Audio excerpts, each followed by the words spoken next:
All right, everybody. Leo Cannell here with today's Seven Figures Club podcast. Today, my friends, if you have ever wanted to be involved with e-commerce or Amazon, and I know a lot of you are, a lot of our clients, a lot of our audience are Amazon sellers. And one of the most, unfortunate things that happens to Amazon sellers is you're right in the middle of building your business, and all of a sudden you get that dreaded issue where your account's been temporarily suspended or there's some issue. And the gentleman we're bringing on today, Scott MARGOLIUS, is going to unpack how he and his team can help get your Amazon account back on track. Listen, this is a multi-trillion-dollar industry now, e-commerce.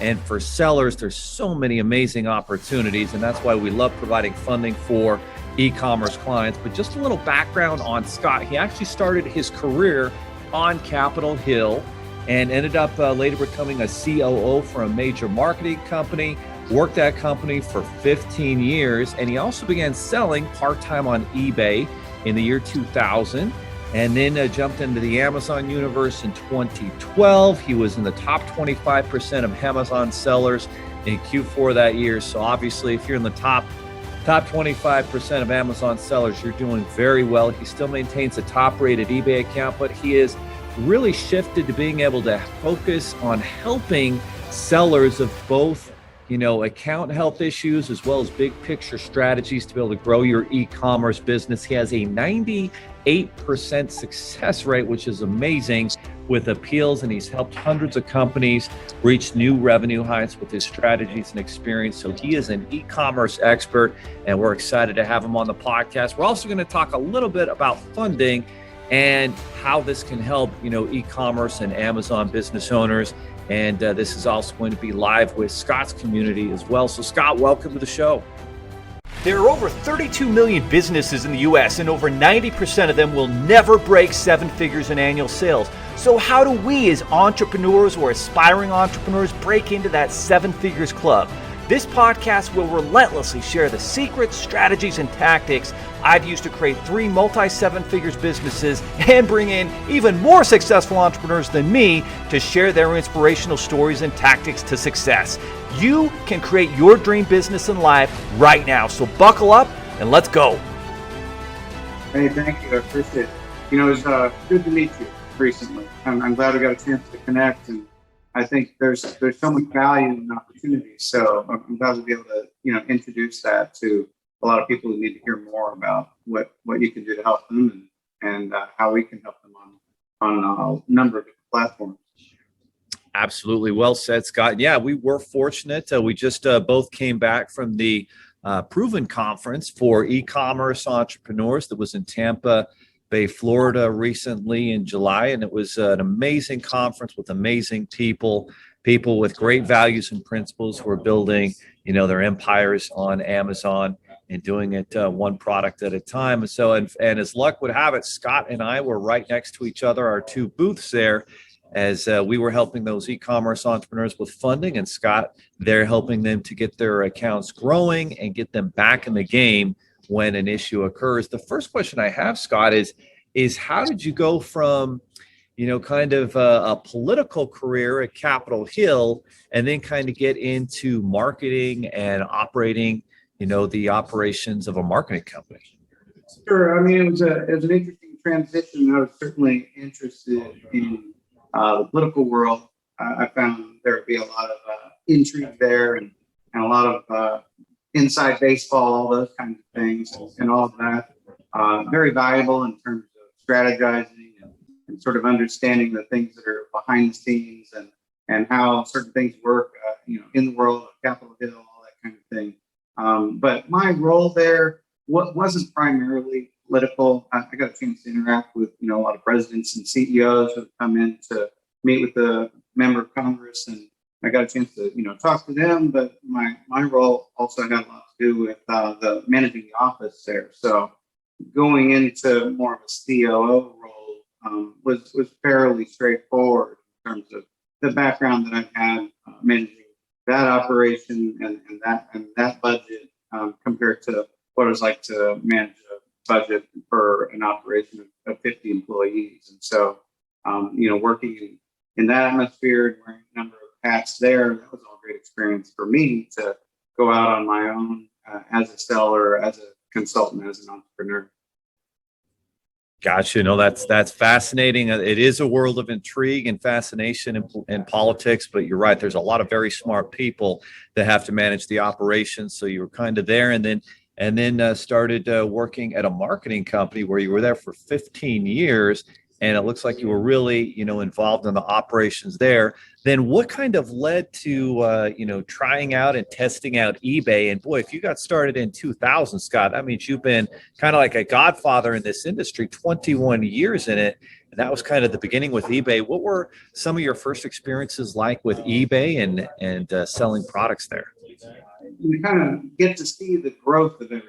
It's, the growth of trends and the growth of marketplaces and how people interact with buyers and sellers online from both vantage points. You get to see how different people connect across different platforms, from advertising and marketing and all that kind of thing. I was obviously very interested in the communication, the marketing side of things prior to even getting into politics in a straightforward way. But then after that, seeing everything sort of behind the scenes in a marketing company that had customers in all 50 states and interacting with, it was a B2B company. So there's, yet more exposure working with clients at a high level and seeing what their needs were, what their problems were, how we could help them solve various problems in their organizations. And then, all of that kind of coming together to be able to resolve issues for sellers, in these various marketplaces who are looking to get their products in front of people, getting your eyeballs on your products. That's the name of the game in a lot of different ways. Everybody's looking at that, whether you're talking about SEO or whether you're talking about any other kind of optimization to get people interested or aware of what it is you have to offer, whether it's products or services, any of those kinds of things.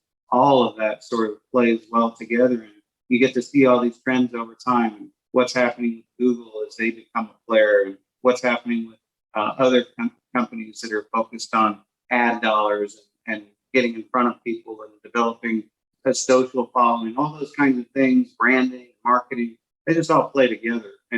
And to be able to have the long view instead of, oh, what's happening now? What's the most popular social platform now? And who are people following? It's kind of helpful to see where things have come from and to see how people have interacted and to see, okay, who are the early adopters and what are the long-term effects of adopting a new plan over here or running this type of ad over here, or what types of niches are most effective for specific types of products. All of those things, I think you have to have both a long view and then a very short, narrow executional style. So it all kind of plays hand in hand. Well said, Scott. I appreciate you sharing your perspective on that. And so for all of those looking to get involved in e-commerce or who are already involved, what has sort of this evolution been? At the beginning, eBay certainly, I think, was the bigger platform, and Amazon has obviously massively surpassed eBay at this point. But I've also talked to other sellers who are having a lot of success still with eBay, and there's maybe a little bit more focus on providing a better experience for sellers at eBay versus Amazon. But how would you kind of, describe the two today in 2021 and what the opportunities offer people and entrepreneurs with both platforms today? It's an interesting evolution. And as you think about, okay, what's your product mix? I think that plays a huge role into determining where are the people that are interested in your product? Where do they hang out? Your audience might be primarily on Facebook, or it might be primarily on eBay, or you have a certain subset of the categories that you're selling, and those are hot on Amazon. I think you have to play toward where the people are, where you're going to get the most bang for your buck in advertising, and the most bang for your buck in terms of people's attention and the time that they're going to spend. Everybody's paying attention in the past of, okay, what are the open rates and what are the special keywords that you can use in your subject line in your email, or maybe I should get into texting people now, or gosh, I run this type of promotion on Facebook and then I drive ads over here to Pinterest or whatever. And it's like, you've got to figure out where you should be. You have to really hone in on where are the fish that you're trying to catch. And then I think matters quite a bit to be very specific, very personalized, very strategic about where you spend your time, where you spend your ad dollars. Because one person could be killing it over on Amazon and it's crickets on Walmart, and somebody else, they're, it's gangbusters on Walmart, and maybe Amazon's not as exceptional for them. And everything to me is tailored, it's personalized. You can come up with broad generalizations where you can say, somebody's doing 60% of their sales on Amazon, and then another 10% on eBay, another 10% on Walmart, another 10% on Shopify, like that. And that might hold true for a majority of people, but it's not always the case. No, that's good information. And you brought up even something even more important, that you've also got the Walmart platform that's really starting to explode now. And Sure. There's massive opportunities with Walmart right now. But the one common denominator that happens with all the platforms, whether it's Walmart, Amazon, or eBay, is as a seller, there are things that can go wrong that can put your account in jeopardy. And so for new sellers or those who haven't run into these issues, what do they need to know, and what are some of the common issues that come up? And then how can they, how can they put an advocate like Ecom Seller Tools to work to kind of, hopefully fix those problems? And as I'd almost call you like an Ecom Seller doctor, where you're fixing 98% of those problems. So what are those problems coming up, and how can they work with Ecom Seller Tools to kind of find those solutions and then hopefully avoid them in the future? Sure. That's a great way to jump into, well, how do we help people the most, and who can we help the best? And, if you're asking yourself those types of questions, we've had clients who are just getting started on either eBay or Amazon. We've had clients in the top 500 of Amazon sellers and the top 500 of eBay sellers as well. And some of those sellers or brands or manufacturers, what have you, that they've been killing it on Amazon, and eBay might be crickets, or might be vice versa. And it really matters what your goals are and what kinds of problems you're having. I look at what we're offering. We're specialists in Amazon and specialists in eBay, and then I would say generalists on these other platforms. We can help almost anyone who is trying to increase their sales online. And we can certainly help when somebody's having problems, which is how we come across, most of the clients who show up. They're almost always word of mouth or referral. Someone is having trouble on one of these platforms. Either that, they're trying to grow or expand. They are looking for advice or expertise. How can they get more engagement? How can they increase their sales? What can you do to optimize your listings? And it's really difficult, especially if you're a solopreneur or have a relatively small team. But I'm working with directors of marketing, directors of e-commerce, and founders that they're not necessarily specialists in a specific area. They come into a problem over here with Amazon, where they're hearing that there's an issue with one of their SKUs or ASINs. They receive some sort of notification from seller performance, and they don't know what to do with it. They don't know how to respond next.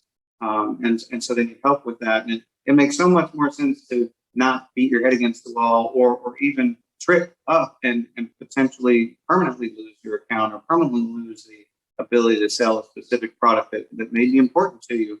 And if you come across an issue like that and you need help, then I strongly encourage you to reach out to an expert who would be able to provide the advice that you need to get out of that trouble as quickly as possible, to have a clear way forward. It's kind of like hiring a Sherpa. If you want to climb Mount Everest, you don't just go out there on your own. That's where you come across in the spring. There are a lot of bodies out there, people that more maybe capable of climbing the mountain either on their own or even with a team. But if they didn't have a guide, they were much less likely to be successful. Or if you have a medical condition, you can't fix it on your own. You don't go read in the Merck manual or the physician's desk reference. You go to a doctor who's a specialist in the area where you need help, instead of, oh gosh, maybe I should do the surgery on my own. It just doesn't make sense. And especially if you're operating at high level, or there's high risk or anything along those lines, you don't want to lose the time. You don't want to lose the traction. You don't want to lose the capability when you could be honed in and focused on the areas where you have expertise, make the most bang for your buck, the most, dollars for your time. You don't want to mess around with something over here where you're not an expert. We can easily outsource that. That holds true for so many different parts of your organization, not just, where you're having trouble over here, you're dealing with seller performance. I mean, you want somebody who's maybe a specialist in listing optimization. You want a specialist in something like your ad management. That doesn't mean you have to always outsource. You can always get somebody hired in-house. You can get somebody trained. We offer help with those kinds of things also. But you just don't want to spin your wheels. I mean, right now is the time to make big bucks. If Amazon's at 60% representing the dollars that are spent or available in e-commerce today, and only 17% of all dollars spent in retail are online, you just look at the potential there. It's still gangbusters. When I was telling, you were talking about, okay, I was in the top 25% of sellers for Q4 in 2012 and in the top 10% in 2014. Honestly, those were different times. It was easy then. And to be that big wasn't as big of a deal as it would be now. But, we've seen these things. We've seen what it takes to get there even today and how to help people ramp up or get to the next level, to grow from, 1 million to 3 million or from 5 million to 10 million, all those kinds of things, whether you're a private label or whether you're a manufacturer coming to the platform for the first time. Everybody needs help because you can only see as much as you can see. You haven't been there before. And we've helped, sellers in every country almost, it seems like, or at least every continent. And, all across the world, all across all these different time zones of every different size. If there's a problem, there's a pretty good chance we've seen it. We've solved that or found a solution or been able to refer somebody to somebody who can help.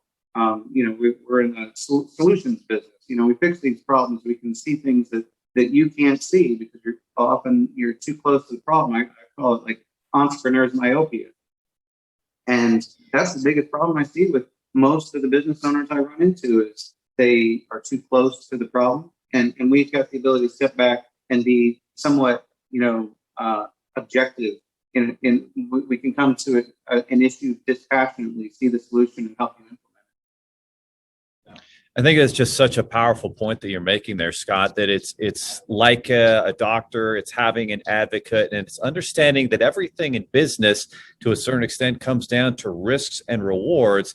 And so you can risk your 7-8 figure, e-commerce business on Amazon by thinking you can just easily figure out the problem, then get your account shut down and lose out just so massively.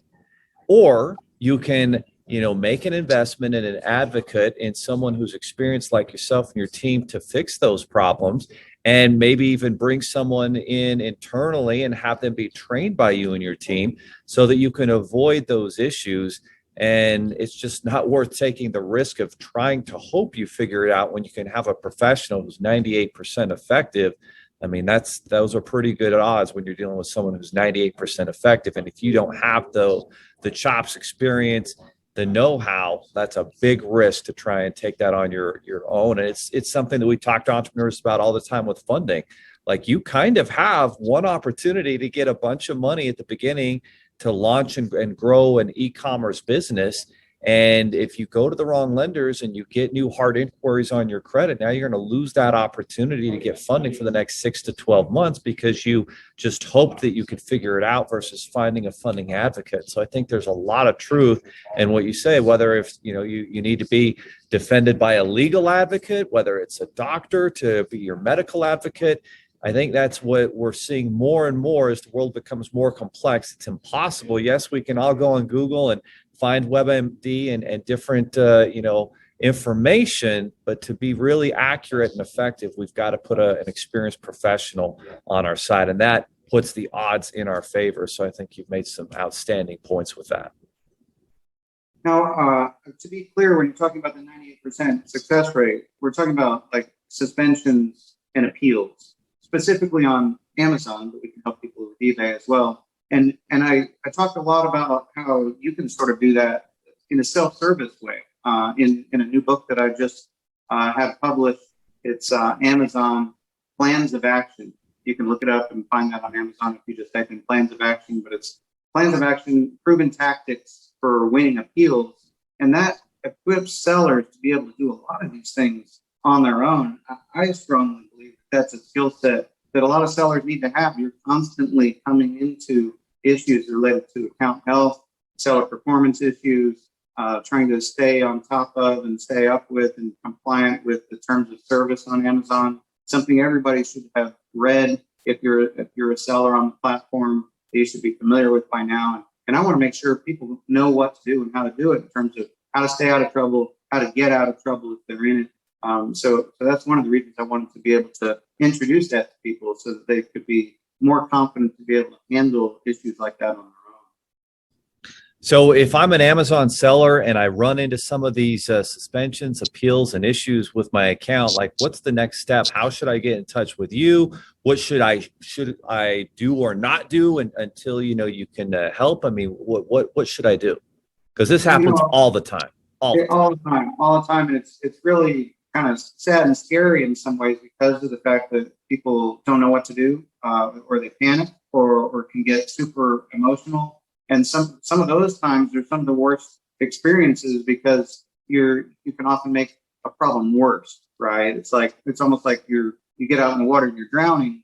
If you weren't focused on lack of ability to get air, if you were focused on swimming and being calm and not panicking, you'd have a much better chance of surviving. And so when it comes to, you run into a problem, you don't know what to do, your best opportunity is to be able to sort of step back a little bit, kind of breathe, get a little bit of perspective, have a better understanding of what's going on, maybe even Google the problem before you start to respond or react. And that helps immensely. If you want to know, you've received this type of complaint and they're asking for this type of response, and you've got to have it figured out. This is the right way to respond. I'll share with you the biggest mistake that people make is they will respond back to Amazon and ask in their response, what did I do wrong? Or can you tell me how to fix this? And that gets counted against you. You're asking for a handout, gets smacked down. And so you don't want to be in that position, because what you really want to do is give them what they're asking for. And if you don't know how to do that, you don't know how to do it until you've studied what to do and how to respond. So you want to avoid a sort of uneducated response.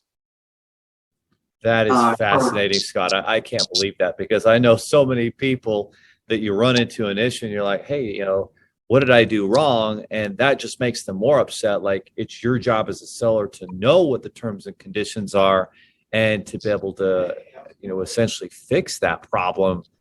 That is a huge tip. I had no idea that that's how you should respond.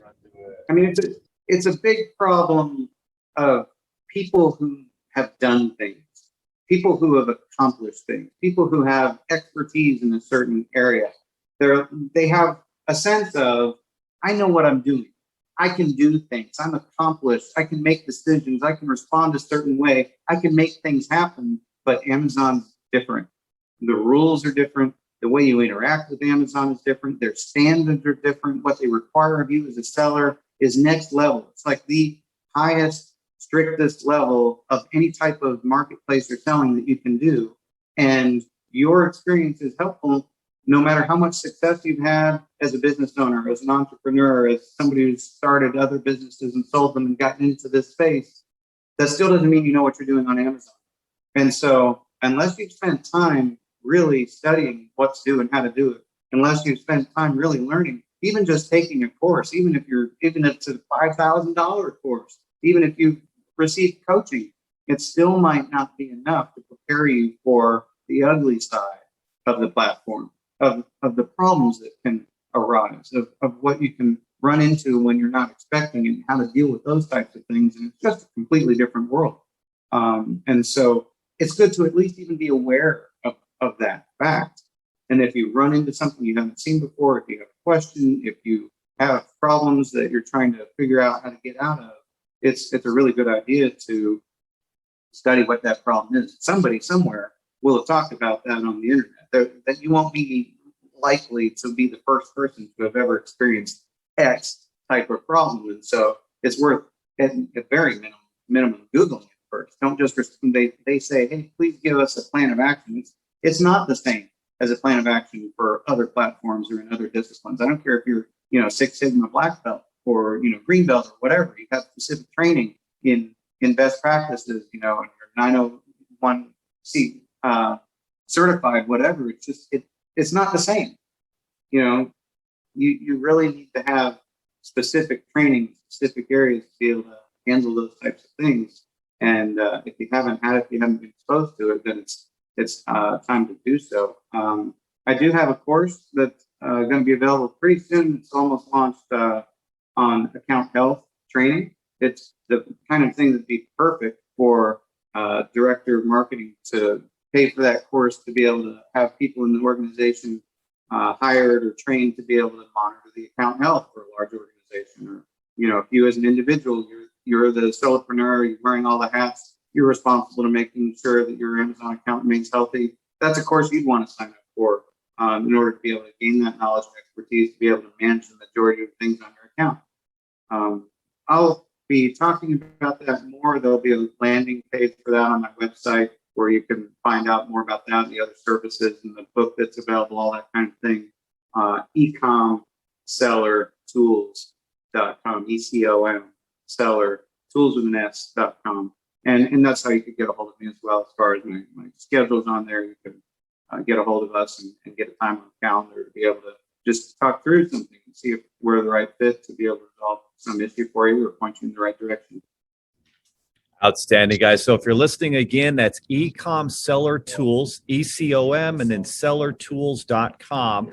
The first thing you notice when you land on Scott's website here is you've got 3 different categories. You've got reinstatements, suspensions, account health, and you can kind of book a consultation and really get an idea of what your options are and what the next steps are to go ahead and get your account reinstated, to work through suspensions. And most importantly, if you haven't had those issues, start working on your account health. There's going to be a course coming out. He's got a book. But most importantly, his time is worth a lot of money. He's literally saved so many e-commerce business owners probably tens of millions of dollars because they might not have gotten their account reinstated. They might not have got that suspension taken care of. So once again, that's ecomsellertools.com to go ahead and take some action. And that's the most important thing, I think, what you're advocating, Scott. How important is it for someone to just get ahead of this? And maybe you haven't or you had or whatever it is, but you've got to stay on top of your education. It sounds like that's something you can help them out with. It's huge. You want to be aware in advance of the types of things that are required of you as it relates to account health. It's kind of like, well, if somebody's having a major health issue at your table at dinner, it's too late to get your EMT training. It's too late to go to the Red Cross. Somebody needs to take action right then and there. You know what to do. It's a little bit more straightforward if they're choking and you're going to use the Heimlich. But what if it's something else? You've got to have an understanding of, okay, are they having a heart attack? Or are they having difficulty breathing? Did they just have a stroke? You can be prepared for all of those types of things in advance by just having this type of awareness, especially if your game plan is you're working on your business at a minimum of, let's say, an hour a day. It's really easy as an entrepreneur, as a solopreneur, to get stuck working in your business every day. There's just so many different things to do, so many different hats to wear. But a huge game changer is working on your business an hour a day. During that time, I think it makes all kinds of sense to be learning, to be preparing, to be going through training yourself, making sure that you've read through the terms of service, making sure that you're familiar with how to, manage and pay attention to and respond to things that are showing up in your account health dashboard. So learning new tricks or services that are available or new software that could be beneficial. All those different things that are more tactical and strategic besides just doing these things that need done, putting tape on boxes. Oh, I lost you.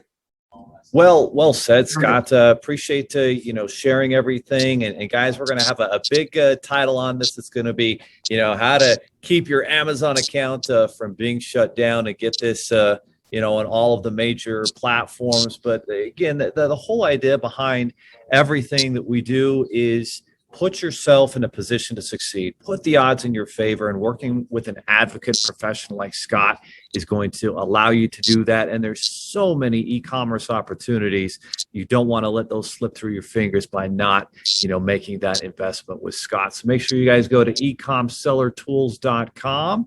And Scott, any final words of wisdom that e-commerce business owners or those who are looking to get started should be thinking about as they protect their account health? I don't want people to be afraid to jump in. Sometimes, at some point, you have a certain level of training, and it's important to jump in. You just want to make sure that you're doing it the right way, so you don't end up getting smacked upside the head because you didn't know what you were doing.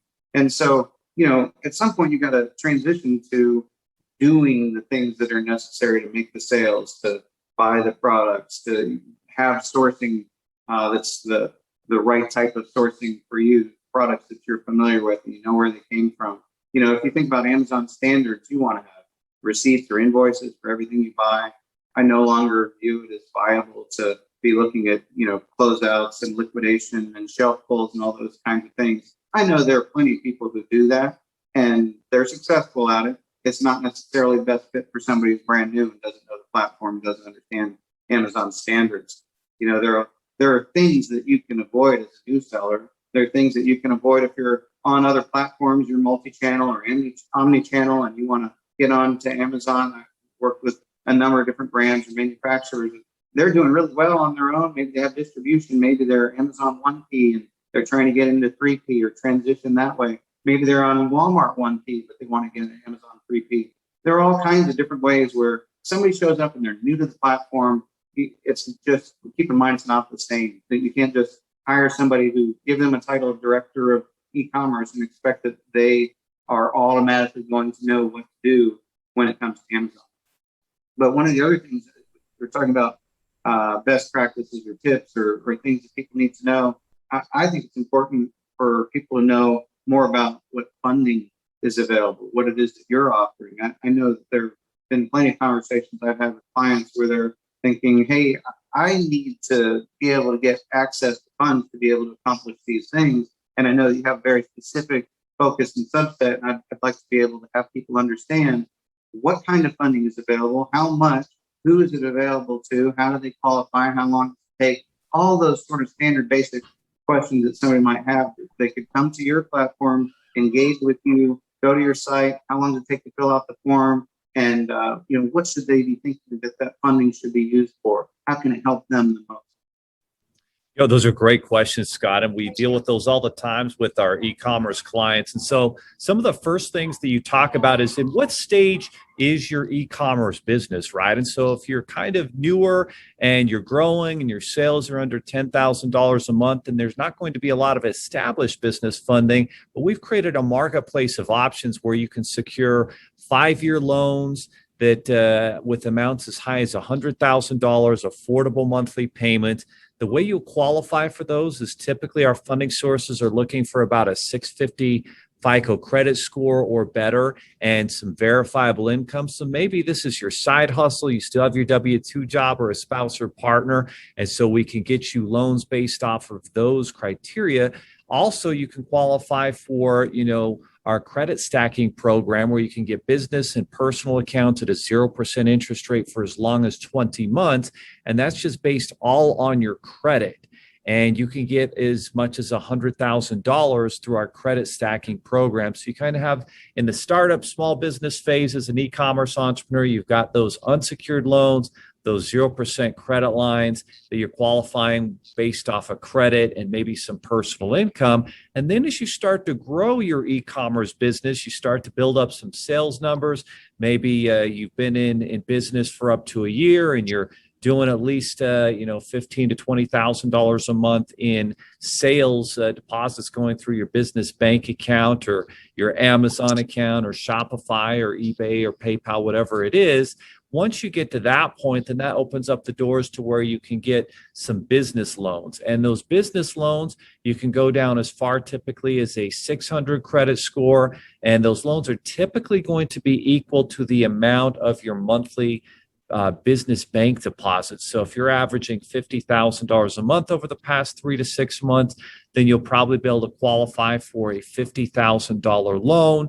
And with a term anywhere from 6 months to 18 months, and payments coming out on a weekly basis. And you can kind of go back to that well often as you build relationships with these lenders.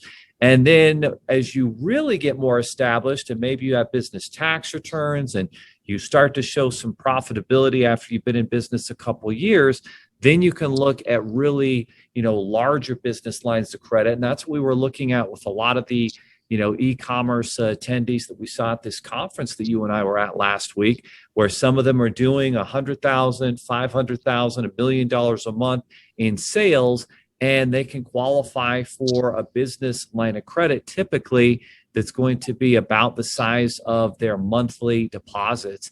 And so as an e-commerce entrepreneur now, a lot of the ways you grow is by being able to buy and purchase more inventory and move product.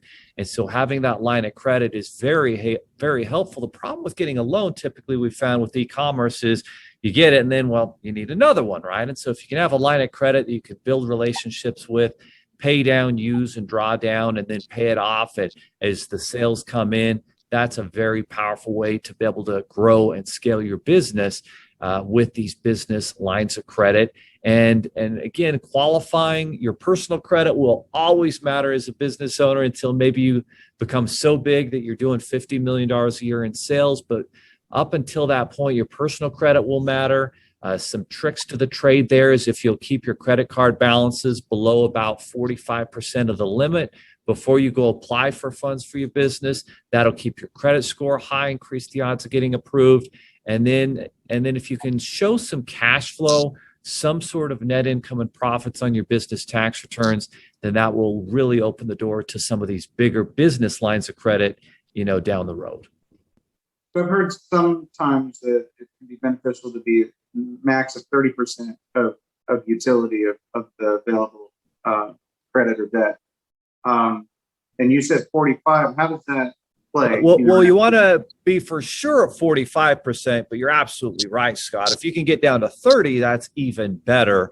I just know sometimes we're already using those accounts to grow the business and buy inventory. So we want to at least be to 45%, but you're absolutely right. If we can be overall at 30% or below, then that's going to really lead to a higher credit score, lower interest rates, and more affordable funding for sure. You're absolutely right. And you also want to begin to separate the business from the personal credit as much as possible. At the beginning, you might be using personal credit cards to buy inventory. As you grow the business, you need to get business credit cards that can be used, that don't show up on your personal credit, that have less of an impact, and start to actually build the credit up of the business.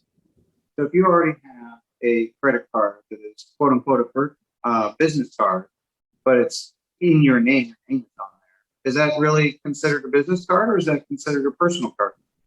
So if it's in the name of the business and it's reporting to business credit, it is a business card, but you're right, it's always going to be based off of your personal credit until you get that business large enough. The other factor that they'll look at is your business credit score with Dun & Bradstreet. It's called a PAYDEX score. And generally the ratings from 0 to 100 and lenders are looking for an 80 or better. So to be able to get to a point where the business really establishes credit is key. And that comes down to building up that PAYDEX score and building up the business credit by kind of going to the right vendors. So when you're looking at, trying to determine what's your credit score for your business, you've got all these different ways you can get access to that on a personal level. How do you recommend that somebody goes to check their business credit to start the things off? Yeah, and if you go direct to Dun & Bradstreet and some of these places, it can be as much as $150 to check your business credit. And we've partnered up with nav.com, that's just nav.com. And nav.com has got relationships with Dun & Bradstreet, Business Experian, and FICO SBSS, which is what's used to actually get an SBA loan these days. And that's a great way for about $25. You can check in on your business credit, see how the scores are, which accounts are reporting, and then monitor that. And I think it's just $25 a month to be able to monitor the business credit bureaus of all three of the major credit bureaus for your business. Yeah, if you can just confirm. Do you also offer suggestions for how someone can build their D&B rating? We've actually taken it a step further, Scott. We actually built out a corporate credit education course that gives you the actual vendor list and how to build your profile, because it doesn't happen automatically like personal credit. Personal credit, you can go down the street to get a car loan, and that car loan will show up right away on your credit. But with business, you've got to go to the right vendors who will report, and you have to actually kind of build that profile yourself for that business credit to get established. But it pays big dividends when you can do that. And that's why we built that education course. And a lot of the time, just for going through our funding programs, we'll actually give you that course for free so that you can have the tools you need to build that business credit score. So is that always a sort of do-it-yourself type of thing? Take the knowledge from the course and apply it, or do you offer any sort of done-for-you options there? We have both options. So we have the do-it-yourself, go through the course, and we have a corporate credit coaching team who have helped over 1,000 entrepreneurs build that 80 Paydex score with Dun & Bradstreet and the 80 IntelliScore with Business Experian, so that your business has the credit to kind of stand on its own. Do you ever recommend to a business owner to do anything specific with BBB, Better Business Bureau, or something else specific, different, or engage with D&B? So BBB is kind of a little bit of an older model, and it's definitely more of a pay for their build out. But the one thing that we all know is vital, and this is more and more important every single day, are your reviews, right? You've got to have great reviews as a seller on Amazon, or you're going to struggle, right? And it's the same thing with your business. You've got to have great reviews when somebody Googles you. And I think it's super vital to be able to control and dominate the page one search results when someone Googles your business name, your personal name, and especially if they add the word review after that search. And that comes back to building up positive reviews on Google, on sites like the BBB, on sites like Trustpilot. There are different services now where you can build those reviews and really do it in an automated structure with our clients. When they're at the end of the funding experience to receive their money, we have automated texts and emails that will go out to them to encourage them to give an honest review. And that's how you can start building those positive reviews. But that's super important. If you don't have positive reviews, then it hurts every single aspect of your business. Do you offer any sort of service or training related to building out the Google or the Trustpilot reviews? We do. We actually have that training in our Business Accelerator module under the Growth Accelerator, and we show how to get your Google business page set up and how to strategically start building up those reviews, and especially do it with automated texts and emails. So if somebody wants to engage that way or to be able to, look into that or start the process, what's the best way for them to be able to engage? So you could just go to sevenfiguresfunding.com or sevenfigures.com and go ahead and take about 60 seconds to fill out our simple form. And then you'll schedule a time with a funding advisor who can help you out with, growing your business, building your business credit, and of course, funding it. Is that 7 spelled out or 7? What's that? Is that 7 spelled out or 7? It's not. Great question. It's just the digits. So the digit 7 and then figures.com, or the digit 7 and figuresfunding.com. Excellent. Wonderful. Is there any sweet spot for you in terms of, I know you mentioned, hey, people just starting and people looking for potentially up to 100 grand. What do some of those sellers look like? What do some of those business owners look like that could potentially be interested and get the most use out of the available funding that you offer? Some of them are just at the beginning stages and they're going through maybe a training program. They've bought some inventory, or a product to and had some success, and they realize that they're kind of up against a wall or a ceiling, an obstacle, they can't grow that business unless they can be able to purchase a lot more inventory and maybe even invest in some training and coaching from an expert to be able to help them grow their business. And so that's where we'll get them, some unsecured, no collateral required, 0% interest credit stacking that they can then use and only pay on what they use to be able to cover some of the inventory costs and other expenses associated with growing and launching the business. So probably 80% of our clients are in that startup niche, and there's just so much they don't know that they need to. And that's where we really come in as an advocate, get them that funding and educate them so they can make good decisions. And it certainly helps if they're working with someone who is experienced like yourself that can kind of coach them through what they don't know so that they can grow. Where you should spend your money, where you shouldn't spend it, when you should keep it, how you should spend it, all those kinds of things. Absolutely. What else do you like to see people spend on besides inventory? I would say software. Software is so vital and important. It plays a vital role in our business. And I know so many, Amazon sellers that take advantage of it. And one of the things that's so important is it allows you to get so much more done effectively, efficiently, and create key performance indicators in your business so that you are managing and seeing where are you actually getting results, which products are most profitable, where can you get discounts in those products, how can you increase the sales of those products, all the different things that you have to do. And so I think those are vital pieces that a lot of people need to pay attention to. Do you have any favorite software that you recommend? Like, you say I want to track all my sales. I really want to keep track of my profitability. I want to know what all these different costs are for specific items in my inventory. And I want to be able to, I don't want to wait till the end of the year till I go see my accountant, bookkeeper, or do my taxes to know if I made any money or not. If other than, let's say, Quickbooks or something along those lines, is there something you recommend that's like, hey, here's my dashboard and I can see everything? That group was at the conference last week. Seemed like they had a really good service. What was the name of that group? Why? We'll have to post that. Yeah. Well, I know Integraship. I know Integraship does provides a lot of software assistance with that. But yeah, I don't know the specific names off the top of my mind. But yeah, we'll definitely have to post those. But even something as simple as QuickBooks, like, it's amazing to me, Scott, how many business owners in this industry and e-commerce, they don't actually know if they're making money, except at the end of the month they're like, oh, is there money left in the bank account? Oh, I guess I made money, right? And there's no excuse for that, right? With QuickBooks, if you at least check it once a week, you can automate a lot of the things and check in on your profitability, because when you're buying and selling inventory and your bank account goes up and down with sales, you don't actually know where you're at. And I think so many business owners are not tracking properly just in QuickBooks to make sure that they're making overall money in the business. And then you're absolutely right, breaking it down product by product is vital and important to know if you should invest more in a product or if it's time to maybe drop that one and move on to the next one.